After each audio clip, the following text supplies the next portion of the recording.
Hello friends, आज की इस वीडियो में हम डिस्कस करेंगे ऑर्डर ऑफ एलिमेंट पे बेस्ड थ्योरम। अगर देखें इस थ्योरम को, ये बहुत इंपॉर्टेंट थ्योरम है, एग्जाम में पूछी जाती है अक्सर। तो देखते हैं कि थ्योरम क्या है। If order of an element a of a group G is m and p is prime to n, that is p, n equals to 1, then हमें प्रूफ करना है कि ऑर्डर ऑफ ए की पावर p भी n के equal होगा। तो सबसे पहले जो गिवन है वो हम लिख लेते हैं। गिवन क्या है? ऑर्डर ऑफ जो a है वो हमारा n दिया हुआ, order of a equals to n। तो इसको किस तरह से लिख सकते हैं? a की power m equals to e। Suppose इसे इक्वेशन 1 मान लेते हैं, ठीक है। अब हमारे पास हम लोग सपोज करेंगे a की पावर p को order of if possible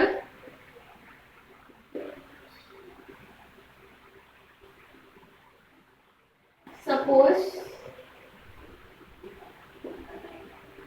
order of a की पावर p को हम लोग m मान लेते हैं। तो हमें क्या प्रूफ करना है? ऑर्डर ऑफ a की पावर p जो है वो m के इक्वल दिखानी है। दैट मींस अगर हम ऑर्डर ऑफ a की पावर p को ऑर्डर ऑफ a के इक्वल दिखा दें तो फिर ऑर्डर ऑफ a की पावर p m के इक्वल हो जाएगा। तो यहाँ से ये हो गया। तो इसको हम किस तरह से लिख सकते हैं? a की power m equals to e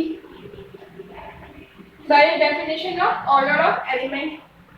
अब इसके बाद इसके पहले वाले वीडियो में हमने डेफिनेशन पढ़ी थी, सॉरी थ्योरम पढ़ी थी।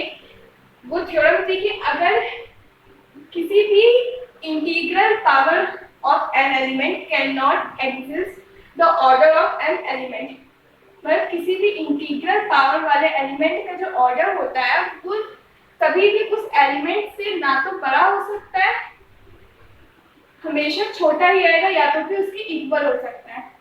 तो उसी थ्योरम के स्टेटमेंट को यहाँ पे हम लोग अप्लाई करेंगे।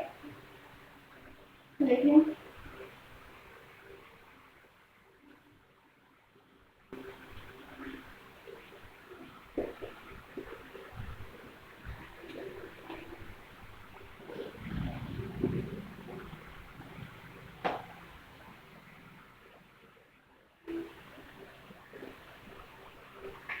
since order of an integral power of any element cannot be exceed the order of element. तो यहाँ पे सपोज करते हैं कि ए कोई एलिमेंट है तो उसका ऑर्डर हमेशा ग्रेटर होगा या तो फिर इक्वल होगा integral power of that element. तो यहाँ पे इंटीग्रल पावर क्या है? ए की पावर p के ऑर्डर के। तो यहाँ से हमारी ये इक्वेशन बनी। तो इसे हम लोग सपोज करते हैं equation 2।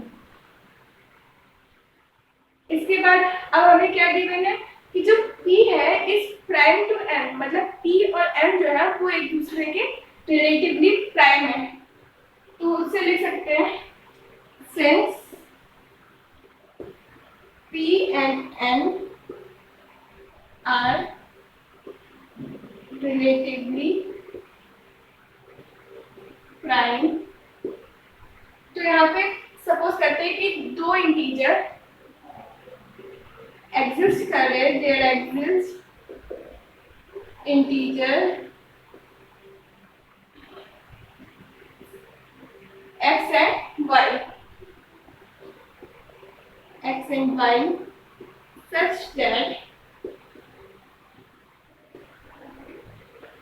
p x plus n equals to 1। तो इस तरह की इक्वेशन हम लोग सपोज कर रहे हैं अगर p और n एक दूसरे के रिलेटिवली प्राइम है। तो अब हम लोग a को क्या लिख सकते हैं, a की पावर 1 भी लिख सकते हैं, और अगर यहाँ से 1 की वैल्यू पुट कर दे तो क्या होगी, px प्लस my। अब प्लस में तो इसको मल्टीप्लिकेशन में लिख सकते हैं, तो कैसे लिख सकते हैं, a की पावर px इंटू a की पावर my। आप यहाँ पे a की पावर n को होल y लिख सकते हैं, तो a की पावर n क्या था, आइडेंटिटी, तो e की पावर y भी हम लोग का आइडेंटिटी हो जाएगा। तो हमारे पास क्या बचेगा, e की पावर px, a की पावर px बचेगा। अब a की पावर px को a की पावर p का होल x लिख सकते हैं, तो ये हमारे किसके इक्वल हो जाएगा, a के बराबर। तो अब लिखते हैं इसके बाद, अगर यहाँ पे हम लोग देखें, इसको पहले रफ कर देते हैं।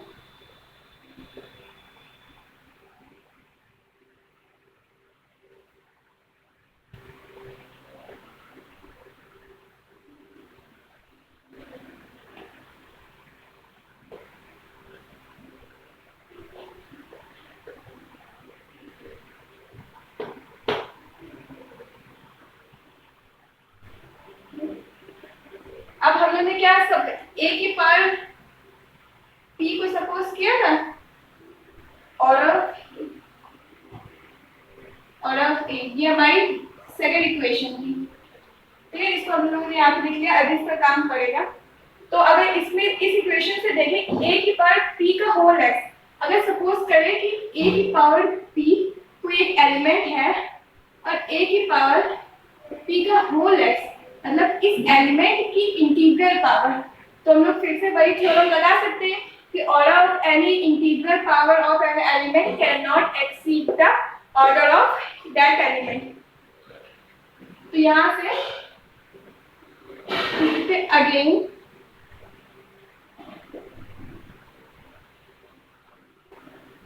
The order of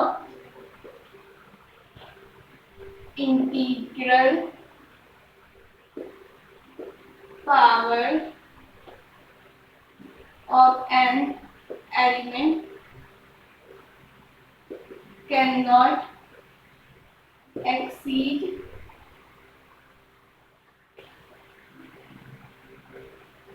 the order of element। तो हम लोग की क्या इक्वेशन बनेगी, ऑर्डर ऑफ a की पावर k का whole x can not exceed order of a की पावर p। तो ये बन गई थ्योरम सर। अब a की पावर p का होल x किसके इक्वल है, a के, तो यहाँ पे क्या लिख सकते हैं, order of a can not see a की पावर p।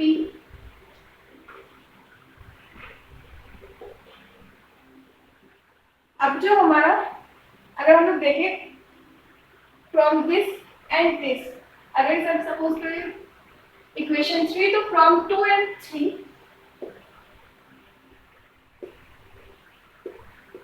हम लोग लिख सकते हैं order of a equals to order of a की पावर p। तो ऑर्डर ऑफ a क्या है हमारा, n। It implies that order of a की power p equals to n। हमें प्रूफ क्या करना था, ऑर्डर ऑफ a की power p is also n। तो यहाँ पे हमारा प्रूफ हो गया कि a की पावर p का जो ऑर्डर है वो n के इक्वल है।